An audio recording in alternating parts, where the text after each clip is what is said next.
Welcome to Volume 4 of this special career track presentation, How to Give Exceptional Customer Service. I'm Terry Phillips, here with program author Lisa Ford. In this volume, we're going to once again be looking at you, the service professional. That's right, Terry. Almost everybody can think of a story about a service star. Someone who consistently goes beyond and exceeds the customer's expectations and is, at least in a sense, a hero. Yes, Lisa, most of us know someone like that, yet few of us have known the likes of this character, Bradley, a true superstar. Most of the people who work here in customer service are good. They're really good. But, oh, Bradley, he is something else. Bradley? Average? No, I don't think so. He is a superstar when it comes to customer service. Absolutely. Yes, I've already done that for you. Oh, it wasn't any problem at all. Heck, I had to get up in another 7 hours anyway. Really, it was an honor to serve. Besides, I'd never been at the Kazakhstan airport before. Very friendly people. And nice animals, too. You don't get a chance to see that anymore in today's modern airports. Dazzled, that's what Bradley's customers are. He always goes beyond what's expected. He always takes that additional step to make sure his customer is more than happy. Like the time one of his customers didn't get the order they expected, and they absolutely had to get it the next day. Yes, I found the order. Unfortunately, it was placed on the latest space shuttle. Well, I'll check. Just a moment. No, it's due for takeoff in another 3.5 minutes. Well, just a second now. Hold everything. We have one more of that model in stock. And the Super Express overnight hand-to-hand delivery service will be picking up the last outgoing orders of the day in 45 seconds. Never fear. I shall get it to you. Even if I've got to bring it myself.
And he caught him on the turnoff right before the highway.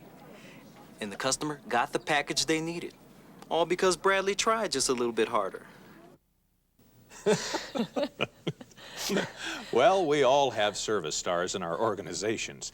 They may not go to the extremes that Bradley did, and they may not be as snappy a dresser, but they all have in common an intense desire to exceed the customer's expectations. They want the customer to walk away dazzled. Stars are more than individual success stories. When it comes right down to it, they're essential members of your team. They give the rest of us goals to shoot for, a benchmark to be measured against. And what's really important to remember is that all of us can be stars. We just need to take on the challenge of being exceptional. But it's one thing to talk about becoming a star. It is another to actually do it. So the first question is, of course, where do we begin? Well, we know that service stars have a few things in common. Let's take a look at what our career track cameras found. To be a great customer service representative, you just need one thing, and that's a desire to provide that customer with the best possible service you can. So it's going that extra step every single time. If a guest calls and asks for a toothbrush, we find out whether they like the medium or the soft bristles, and then would you like some toothpaste and what brand to go along with it? I think that there are several times in a date where we have an opportunity to make that kind of a difference, and someone's going to get off the phone and they're going to say, you know, that was a really nice customer service representative. It could be anything from, well, once I had to do ironing in a room for a guest, which is unusual. You know, that's the one and only time that's been asked of me to be done, but a guy desperately needed some shirts to be done. And I wasn't even a fantastic ironer, but I still went up there with an ironing board, did them, and he was happy. Well, the way I see it is I'm just going to do whatever it takes. I mean, if I have to empty half of these shelves to figure out which is the right shoe for somebody, I'm going to do it. Well, the thing is this. I really want to show my customers that I want their business. And if I do my job right, we're both going to be happy. And for me, it's pride. I want to do the best possible job I can, and I enjoy helping people. I enjoy what I do, and I think that reflects in giving good customer service and treating them fairly and with respect. Stars are internally motivated to serve. Because of who they are and what they regard achievement to be, stars are challenged to exceed the expectations of customers. They get a tremendous amount of satisfaction from having the customer walk away from the contact, whether it's by phone or face-to-face, feeling better than when they started. As a service professional, you have the opportunity to brighten people's lives, to spread a little warmth, do some good, and at the same time achieve some personal satisfaction. Now, this isn't as easy as following a specific formula or reeling off some power phrases. That's not how it works. Service stars look for innovative ways to accomplish their goals. The second characteristic of service stars is that they're sincerely interested in others. I love to talk to people. I love to be on the phone. I love to talk to people from all over the country and in different countries. I like to hear how the weather in Atlanta is. I like to hear how they heard about our company. Real stars enjoy the challenge of finding just the right key to each customer and discovering just what it is that's going to make him happy. The third shared characteristic of service stars is that they have a very positive attitude. They expect things to work out, and they usually do. Well, I really like to think of it as sort of a game. I haven't run across a problem that I really couldn't deal with one way or the other, and I think it's just a matter of having a real positive attitude. When you feel positive, it's easier to communicate that attitude to the customer. Always be conscious to use positives instead of negatives when you communicate with customers. So instead of saying, "We won't be able to get it to you until next Tuesday," say, "Oh, good. It looks like we'll be able to get it to you next Tuesday."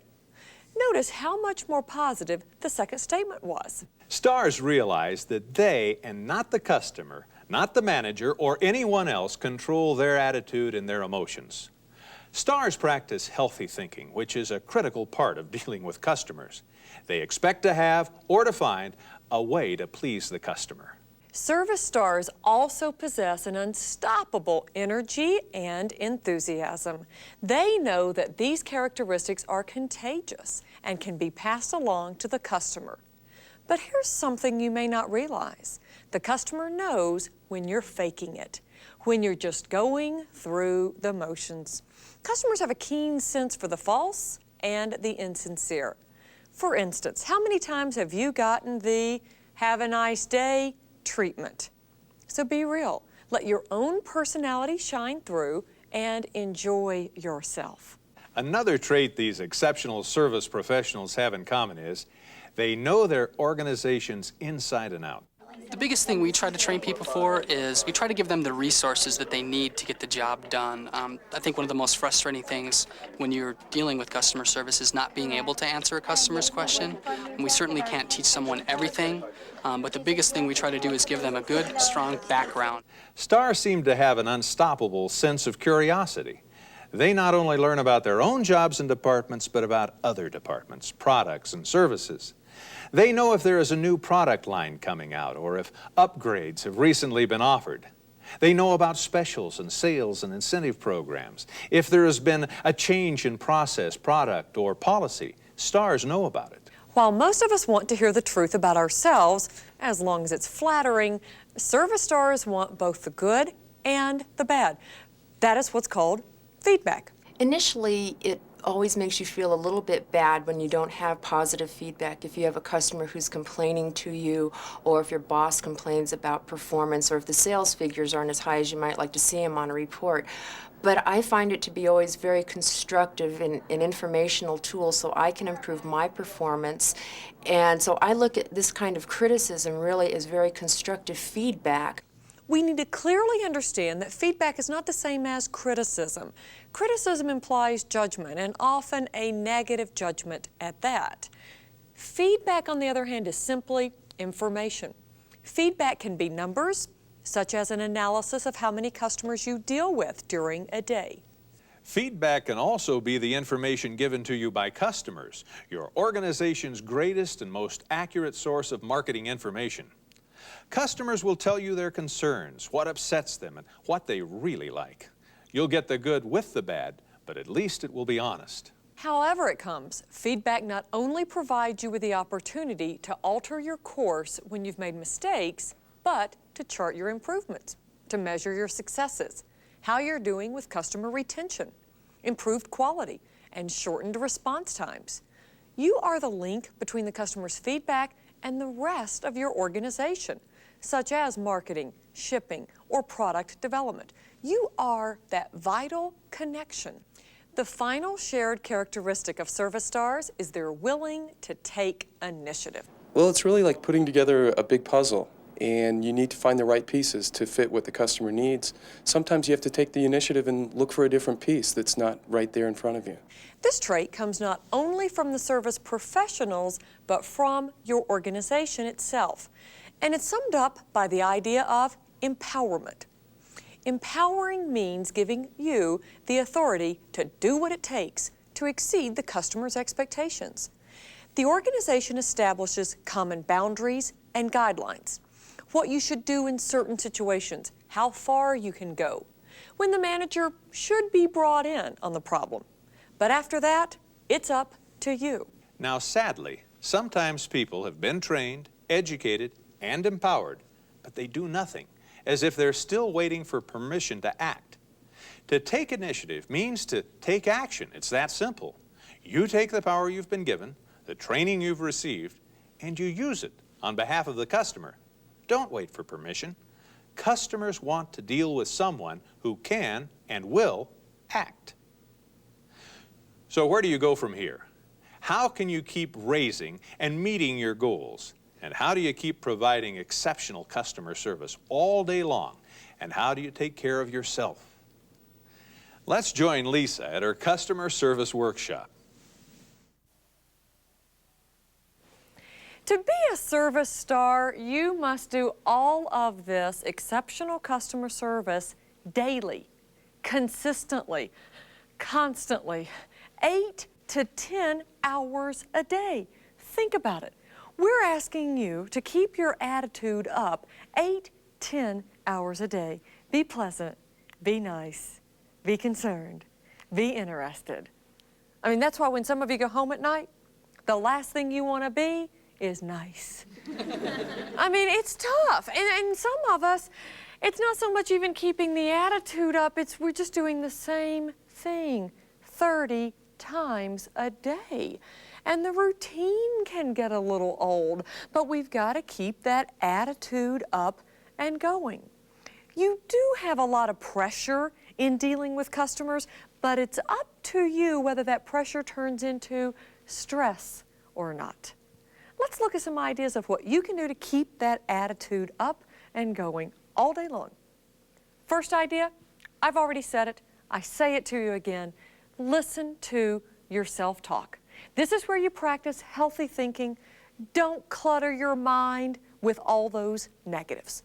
You know that, you've heard me say it, remind yourself, number one, listen to your self-talk. I want to ask you, many of you have been working customer service for a long time. What do you do to keep your attitude up? What are some of your survival skills? What are some ideas? Yes? I look at pictures that I keep around my desk that make me think of happy things and good thoughts. Great. So pictures on your desk, and when you look at them, it calms you down as well as happy thoughts. Some of you have pictures of children. pictures of favorite vacation spots. Anybody have a funny cartoon? Yeah. And when you look at that, it reminds you, this too shall pass. And it shapes your attitude up. Think about what works for you. Keep it there on your desk. One of my favorites comes from a fellow named Chris. Chris is a physical therapist. And Chris said before he works where he works now, he had worked at a miserable medical clinic. He has a t-shirt that has the name of that medical clinic on the t-shirt. He said on days when things are not going very well, he pulls the t-shirt out. He keeps it in a bottom drawer. He opens it up, he looks at the t-shirt and says, I can live through anything. Yeah. What else do you do? What are some of the things? Yes?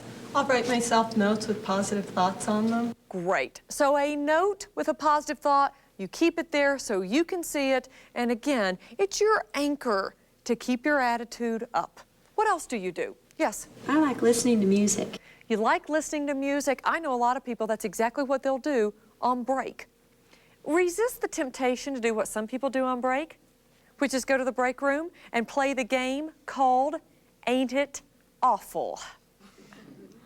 I've heard it. You go in the break room and people say, you won't believe the one I had this morning. And then somebody will say, wait till you hear about the one I had this morning. So we're all trying to figure out who's had it worse. Well, listen to music. Do something on your break to keep yourself up and going. It may mean music. A fellow named Paul, who works in a customer service phone center in North Carolina, Paul said he will listen to motivational tapes. He said he'll also listen to some inspirational tapes. Whatever works for you, use it. What else do some people do? Try to get out and exercise. Yes, so try to get out and exercise. Some people will do that at lunchtime, even on breaks. I know people who'll do a quick 10-minute, 15-minute walk. Give themselves some time to break away from what's going on during the day. So think about some exercise that you could do. I would like for you to focus on the successes of your day. So on break time, when you're away from the job, I would like for you to think about how it's not as bad as you think it is. Let me give you this trick. This was a trick that came from some people in service ages ago. They told me what they had done. They found themselves on break time talking about all the bad customers and how awful it was. So they said, let's keep a chart and see how bad is it? Are they all as bad as we sit here and say they are? Here's what they did. They made a chart. On one side it said start. Next column said end. And they put plus and minus signs to indicate the customer's frame of mind. So they had a plus at the start, a plus at the end, and anytime a customer who started out positive and ended positive, they would put a check mark next to that one. Then they continued. They had 4 selections. They had negative at the start, negative at the end. They had negative at the start, positive at the end, turned that one around. And the 4th one was, they were positive to start, and by the time we finished with them, they were negative. They happen. And then they would put the check marks next to each one. Well, as you can guess, the majority of the checks were next to positive, positive, and negative, positive. And it gave them a reality check. And they could say, it really isn't as bad as we thought it was. We think they're all difficult and tough, but look at this. We're just focusing on these negative ones, and it's really a minor part of our day. I had an encounter the other evening, and I had the feeling he knew about this chart. Here's what happened. It had been a very long day for me. I was traveling on the New York Thruway. I had started in a small town in western New York, 2 hours away from any airport. I drove to that airport, got on a plane, which was Buffalo, flew to Albany, got another rental car, and then drove an hour and a half to an exit on the New York Thruway called New Paltz, New York. I was going to attend a conference there to a place called the Mohonk Mountain House. I got off the exit and I come up to the toll booth and I stick the ticket out the window. Now that I am in full light, I start to reach in the seat to get my directions. I knew I'd gotten off at the right exit. Now where do I go from here? So I was pulling the directions up and heard the voice come out of the toll booth. I mean, I had no idea what he looked like. I hadn't looked. I just shoved the little piece of paper out. And I heard him say, "Do you need some help with directions?" Yes. I mean, I looked up and I said, "I'm going to some place called the Mohonk Mountain House." I thought I maybe even had it wrong. It sounded like an odd name. And he said, "Yep, you're at the right place, right exit, no problem." He said, "Have you ever been here before?" "No." As he was leaning out, he said, "You have just entered one of the prettiest places in the entire United States. This is the Hudson River Valley." Okay? I mean, he had my attention. And he said, "Now I'll tell you how to get there. You're going to go up here and take a left. You'll go across the bridge. Immediately after you cross the bridge, there's a street to the right. You'll take it. You'll go up the mountain." He said, "This is one of those situations where you can't miss it," and I mean it, you can't miss it. Simply go up the mountain. He said, "But be careful. There'll be some deer on the road." He said, "This is a gorgeous area." And he said, "What you're going to love is when you get up in the morning and open the windows." He said, "It's a shame it's dark now, but this place is beautiful. You're going to love it. Have a safe trip. I've exchanged the money. I'm on my way." I have the feeling he turned around in his toll booth, got his chart out, and went, "Got another one."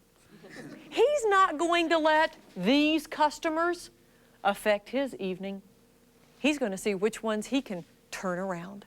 And he'd done it. I mean, he truly affected my mood and made a huge difference in how I tackled that mountain, looking for deer. I saw some, and how I woke up the next morning, couldn't wait to open those curtains. It worked. A few other survival skills that you can use to keep your attitude up. I bet you use it. The buddy system. You've got somebody you can turn to, somebody on your team that you can say, "Help, they're getting to me today." And you use them to talk and just give you that little bit of support. Make sure you're willing to return the favor when they need a little bit of support. I love the idea that you mentioned earlier about exercise. I want us to make certain we're taking care of ourselves, not only on the job, but in the rest of our lives. I think when we have some exercise that we get ourselves involved in, we check our eating habits, we have even hobbies, then it's a little easier to keep our attitude up every single day. So I want you to look at the big picture, and not just what you can do right then and there on the job daily with your customers. One last thing to keep your attitude up all day, you know it. Bring your sense of humor to work. Don't leave it at home. Now, make sure you also take it back home. Yeah, I mean, sometimes we forget to do that part. We get it to work, we just forget to take it back home, and then we take out all of what's happened today with customers on those poor family members. So make certain we take our sense of humor at home. I love the idea of taking it to work, though. I was recently waiting to see someone. I was going into a client's office, and there was someone taking care of cleaning in the area where I was waiting. Her name was Gail. I got to know Gail. She picked up a rubber band, and she was getting ready to put it into her garbage pail that she had on casters and rolling and using. And as she picked up the rubber band, she picked it up, and she acted like she was going to flip it. You know that feeling. And she caught my eye, and she said, "You know, every time I pick up one of these rubber bands, I always think, who would I like to flip it at?" And then she said, "Who would you flip one at if you had one right now?" And we engaged in a very interesting conversation.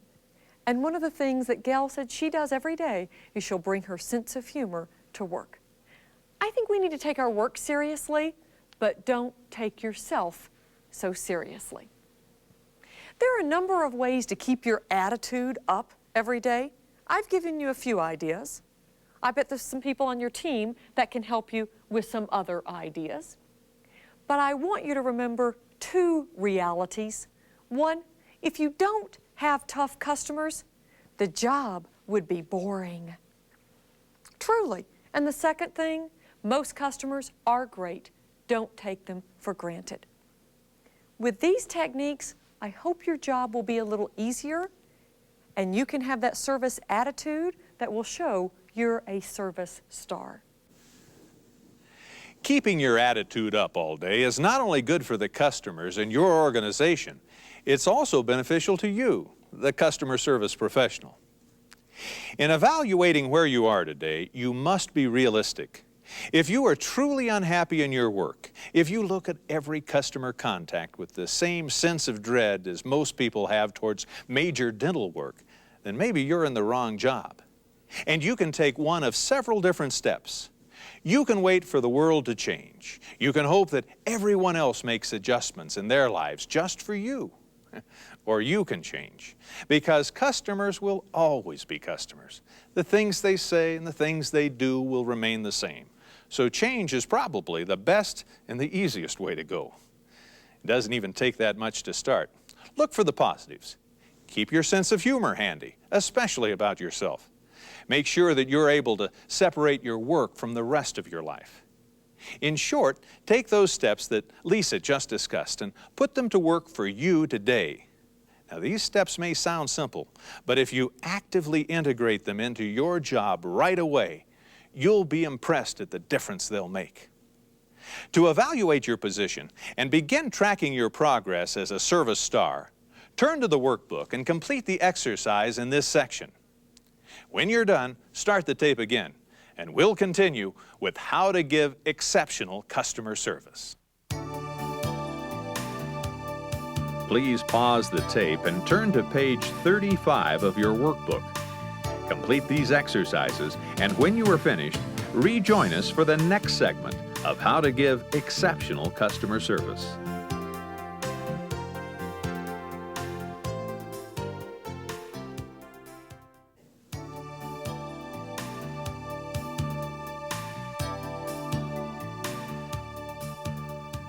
In almost all jobs, cutting across all organizations, there is a certain amount of pressure and stress that goes with the territory.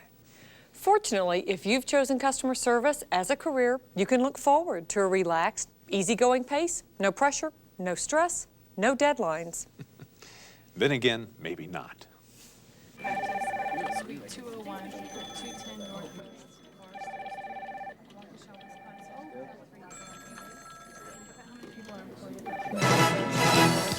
That order has been shipped, and you should be receiving it today. If you don't get it, please give me a call back. My name is Leslie. I can be reached at 1-800-555-1111, extension 12. Certainly. I'll give this message to Holly.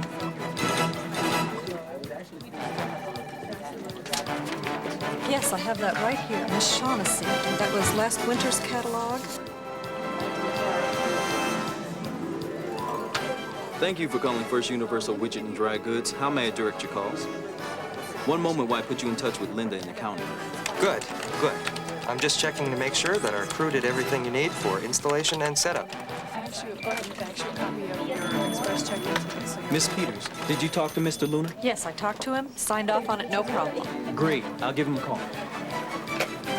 First Universal Widget and Dry Goods, how may I help you?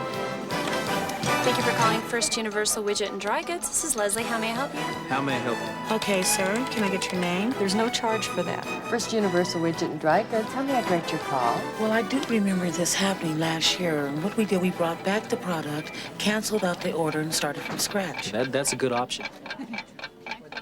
And thank you for placing an order with us today.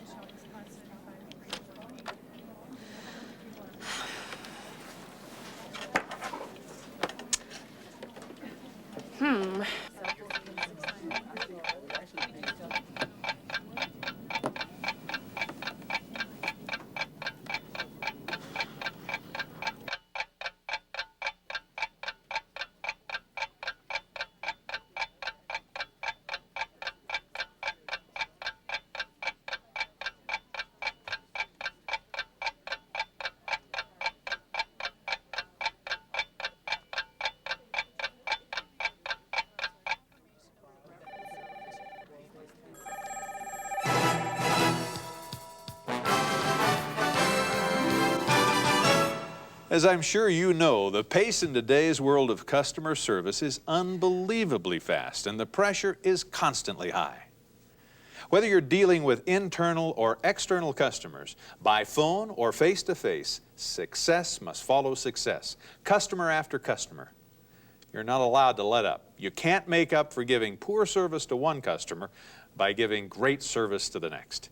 Every customer expects and deserves to receive exceptional service at every contact. And that's why it's so critical to have consistently high quality standards. And at the same time, why you need to share your commitment to exceptional customer service with your coworkers and gather their support to help deliver exceptional customer service every day, in every contact with every customer.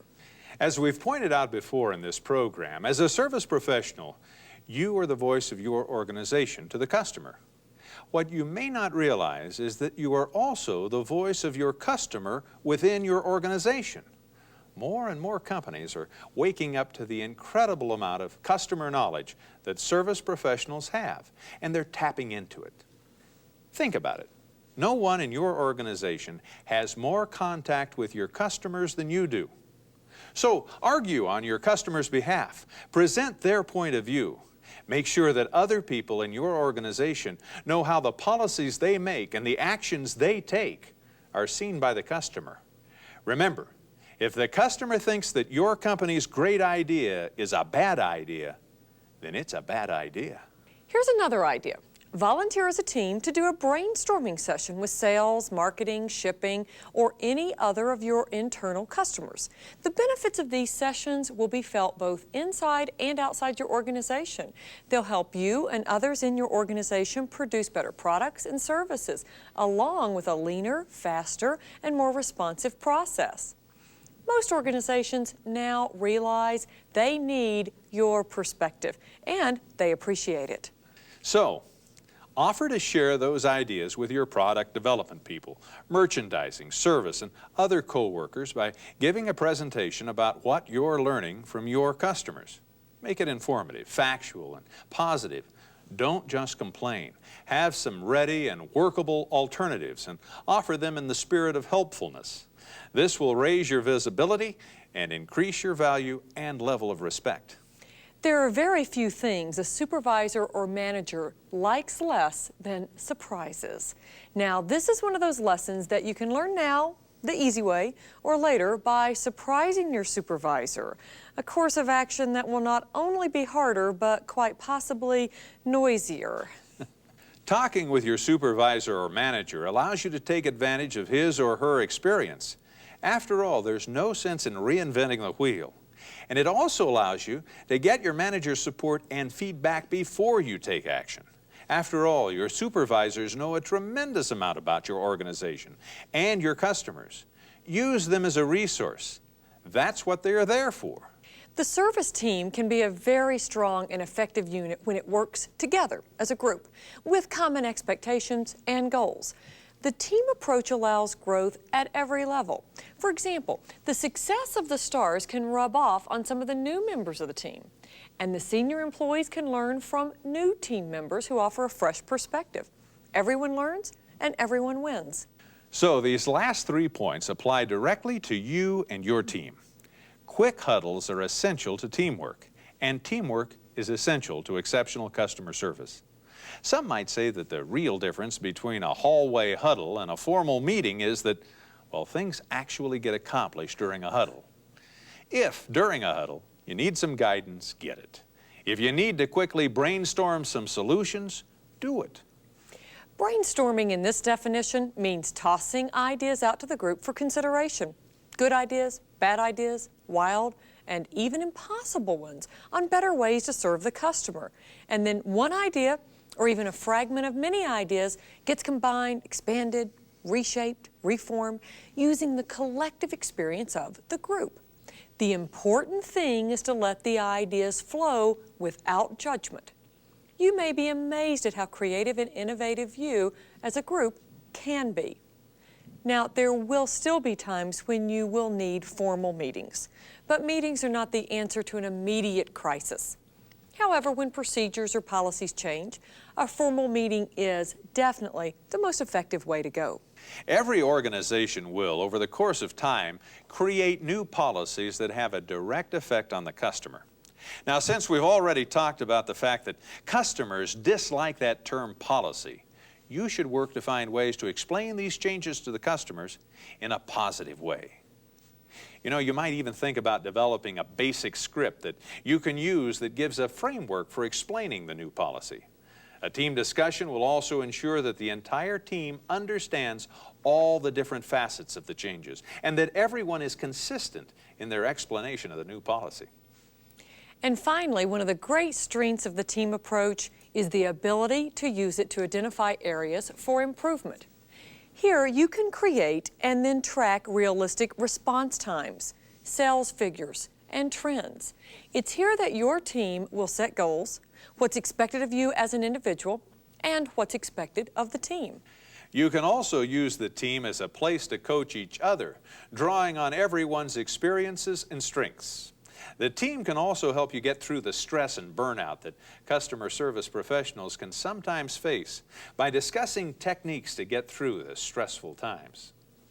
Now, let's join Lisa at the Customer Service Workshop as she examines how you and your team can take yourselves to the next level of customer service. To excel as a service team, we must go past the old way of doing business. Here's the old way. The old way was you provide a service or a product, and if it was good enough, then the customer comes to you. Today's customer has expectations beyond the product simply working. To win, you must go beyond with your level of service. Here's where your team comes in. I want your team to dedicate itself to creating ideas that will exceed your customers' expectations. Let's take service to the next level. Picture two circles. You have an inner circle and an outer circle. I want us to be an outer circle fanatic. I'll tell you more about that here in a moment. The inner circle represents the basics of a service or a product. It's what your customer expects of your type of business. Regardless of what type of business it is, that's what your customers expect. You have phone lines. You might have 800 numbers. You have a building. You've got computers. You send bills out. You're open certain retail hours. You might take cash, credit card, checks. The inner circle is what you and everybody else does. In that kind of business, there is very little difference between you and the competition at the inner circles. Here's how you differentiate yourself. It's outer circles. With the outer circles, you go beyond the expected. You can go beyond the expected by doing things faster, doing things better, or being unique. That's an outer circle. I'll give you lots of examples of outer circles. But here's an interesting thought.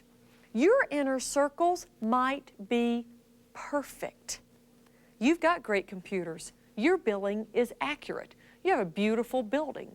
You do everything the customer expects, but that's not enough to guarantee the customer will come back because there was nothing special. The other problem is some of you are in a business where your customers really don't understand your inner circles. So you've got to be great at outer circles.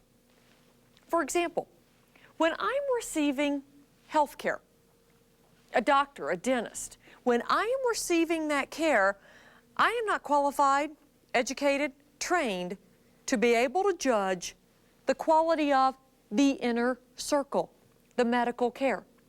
But what I do end up judging the quality of care on is the outer circle stuff. It's pretty unfair. But at the moment I'm receiving the care, I end up judging how friendly the people were in the office, how long I had to wait, if I had to sign one of those clipboards to let them know I'm there and nobody ever made eye contact with me. Then once I was pulled into an examining room, what happened? Did the doctor ever make eye contact with me? Or did they talk into one of the little dictaphones more than me? When I paid the bill, did I end up saying, thank you instead of them thanking me, I end up judging the quality of my care not on inner circles. It's all the service stuff. And that place of business, such as that doctor's office, could really exceed my expectations with outer circle experiences. That's what you're in charge of. That's what your team can do, is create lots of ideas for outer circle experiences. What are some of the outer circles you've experienced? Anybody think of an outer circle you've experienced or you've provided for your customers? Yes? Yeah, recently I had to go to the doctor, and the following day, it was her day off, and she called me at home, from her home, I guess, to find out how I was doing. Great example. Follow-up phone calls. We can all do that. Not even in the medical profession. Do we follow up with our customers? Outer circle. What else? Yes? I go to a fitness center that provides daycare for my children while I'm working out. And I bet, here she talks about a fitness center that provides daycare while she's working out. I bet if you looked at a few fitness centers, you're going to pick the one that has the child care instead of the one that does not.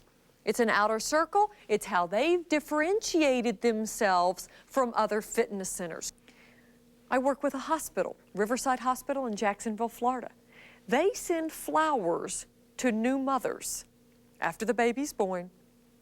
But listen to this. They send the flowers 30 days after the baby's born. All the other flowers have died. Family's gone home. Reality is setting in. And mother gets these beautiful flowers. It works. Okay? The idea of notes, the thank you notes, here's what I'd like for you to do. Write 4 notes a day to your customers. Simply make it a point before the end of the day, write 4 notes to say, thanks. We like doing business with you. We're glad you're one of our customers. That's the way we can be an outer circle fanatic. There are very few things we can differentiate ourselves with through inner circles. I mean, that's just what customers expect in our business. We need to differentiate ourselves through the outer circles. I hear your doctor example. I think of a dentist that hands out pagers to their patients or the families of patients. And while that family member is being treated, the other person can put the pager on and go shop. They're located like in a strip shopping center. Isn't that a great idea? So then you're just beeped when the person's finished and you can go back and get them and go home. This dentist says it's real tough to differentiate ourselves with root canals. But we can differentiate ourselves through our service. This is the same dentist that also has coffee available. And I know you hear a few medical examples there. How can you do that with your customers? Is it follow-up? Is it a thank you note? Is it something simple like the utility company, not only the fitness center and the appliance store that has the child's chairs and table? Real simple ideas that can put us into those outer circles. So your goal is to be an outer circle fanatic. With your team, create those outer circle experiences. Here's your challenge. With a team, you need to sit down about every 90 days and discuss outer circles once again. You know why? After a while, your outer circles become inner circles. Your customers start to expect it, so it's nothing different or unique. So we have to sit down and say, what else can we do? What's next? About every 90 days. Yes? Yes, Lisa, what happens if our management doesn't support us in our customer service relationships? Don't give up. Number 1. Don't throw up your hands and say, if they don't care, why should I? I want you, for your own satisfaction, for your own pride, for your own growth, because really by being one of the stars and working very well with a team, you can make a difference. So for your own self, your own satisfaction, your own pride, to feel better at the end of the day, keep it up. Create those outer circle experiences. So maybe after a while, by your efforts and customers writing in letters saying how good you are, By customers coming back, continuing to do business with your organization, management might finally realize that service does pay off. That it isn't something that's just nice and it doesn't cost us, that it is really what keeps our customers coming back. So keep your team's attitude up, keep the morale up, just work with each other, support each other, even though we may not have enough support from management or some of those other departments. Here's another idea that your team can work on. And this idea does require a lot of team involvement. To be one of the real stars in today's time, I want us not only to provide service to our customers, but also sell our customers. Now, some people do both, service and sales, but not in all organizations. Some of us only provide service, and we have the sales department, and we've got salespeople out there in the field. Well, here's what I think will happen. Over the next few years, I believe that our service and sales will be done by one person. When you think about it, it's just what makes sense to the customer. Here's why. Because you will already have a relationship, you will have rapport with that customer. So it makes sense that one person handles this customer. Now, some of you already sell and provide service. Then think about upselling the customer. Is that a term some of you use, of upselling, cross-selling? You might answer a question or solve one problem for them. You know another product or item might serve them even better. I had it happen to me the other day. I was calling McGraw-Hill, ordering a book. It's a book that even has some software in it, and they do not have the book in stock at this moment. And so she went ahead and took the order and told me when I can expect it. And then she said, let me tell you about 2 other books you might be interested in that are in that same genre, that same type. I bought one of them.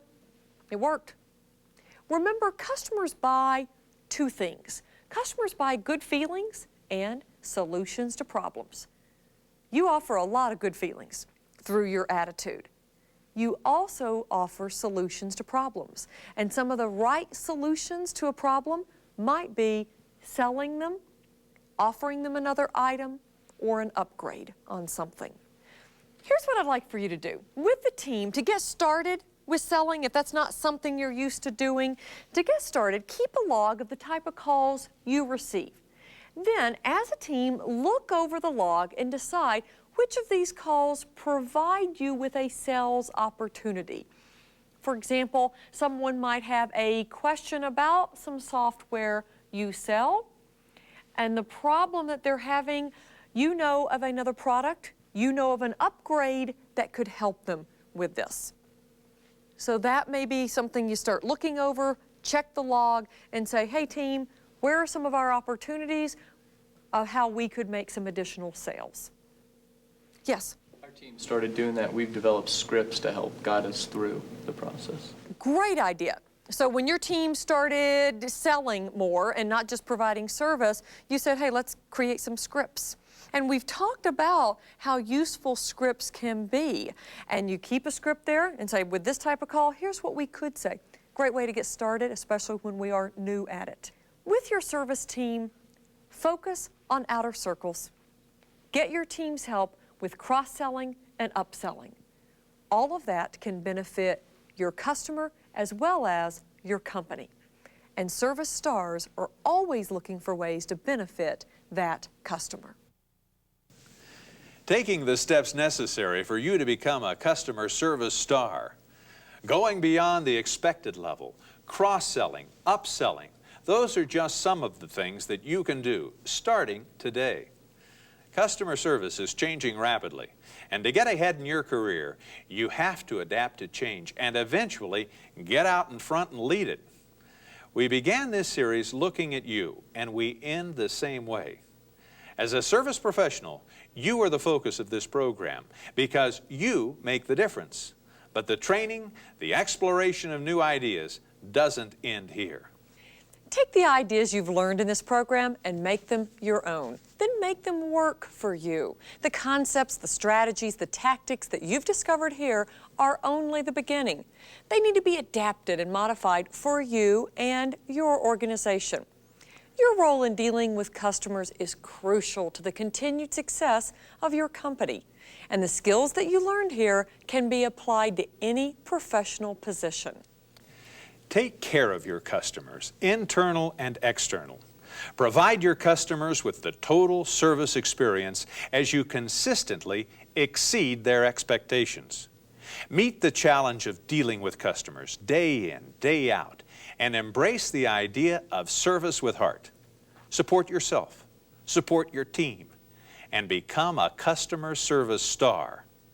And always remember that in today's competitive marketplace, customer service is one of the most important products your organization provides. But it's not enough. By going to the next level, you'll be able to stay one step ahead. And that next level is exceptional customer service. I'm Terry Phillips. And I'm Lisa Ford. From all of us at Career Track, thanks for watching. Hold it, you're not done yet. Turn to the final exercise in your workbook on page 40 and take a moment to complete these exercises. This has been a special presentation on how to give exceptional customer service with Lisa Ford. If you would like to share the benefits of a Career Track seminar with the members of your company or organization, you can have a customized program presented live at your location at any length from 1 hour to a full day. For details, call our on-site department toll-free at 1-800-325-5854. The Career Track program you just saw, How to Give Exceptional Customer Service, is a great beginning, but it's not all there is. Your training is the key to personal advancement and continued success. And Career Track audio and videotapes are an essential and effective part of any education system. So now, as an added bonus, Career Track would like to present this special excerpt from one of our most popular programs, Building a Customer-Driven Organization, with Ron Mice and Lisa Ford. Here's Lisa. A manager of customer service in Colorado says this. He says, "We only hire bright, intelligent, articulate, and creative people." He says those words daily. His team hears those 4 words. His managers hear those 4 words. His supervisors hear bright, intelligent, creative, and articulate. What does that do to self-esteem? Here's what we need to do to select our people, hire them, and get them started right. We'll look at what some of the winners are doing. First, look for employees in unique places. Check your suppliers. Ask your own customers. They may know someone who'd be great talent to come work for you. A branch of Maryland National Bank, the one that is #1 in customer retention of the entire bank, this branch has a manager who avoids the central hiring pool. She skates through some of the bureaucracy and she makes certain that she hires locally. She wants to find somebody who already knows the community and in many cases will even know many of the customers who walk in the door. Second idea, ask your frontline service people, what characteristics should I be looking for when I do interview? They know what it takes to do the job. Let them establish the criteria. Third, you have to be creative. In these days and times, facing a labor shortage, think about what Target stores and McDonald's are doing. They're hiring senior citizens. American Express, the travel-related services group, they're hiring busy moms to work as customer service reps. They offer them flexible hours. These people have college degrees, and they've changed the work so that a customer service rep can see it from beginning to end. because a college graduate certainly wants to see the work from first to the last. Super Value, a grocery store. They have turnover that is around 25%, which is less than half the average of grocery stores. Here's what they do. They use a computer program. With the help of that program, they allow employees to work according to their needs. They can come in and work an hour. They can leave, go take a test. They come back, they work 2 hours, they leave, go back and take a class. Very creative ideas. Customer-driven organizations also know what they're looking for. Like the Ritz-Carlton hotels, as well as the Four Seasons Hotel, they say they look for attitude. Then they look at previous experience and education. But attitude's first. I'm a believer in customer service positions. Hire the voice and hire the smile. You can train them on the details of how to do the job and the intricacies of your business. This concludes our bonus presentation, Building a Customer-Driven Organization with Ron Mice and Lisa Ford. If you would like more information on this or any other Career Track program, product, or live seminar, or would like a free catalog, call us toll-free at 1-800-334-1018. And for all of us here at Career Track, thanks again for watching.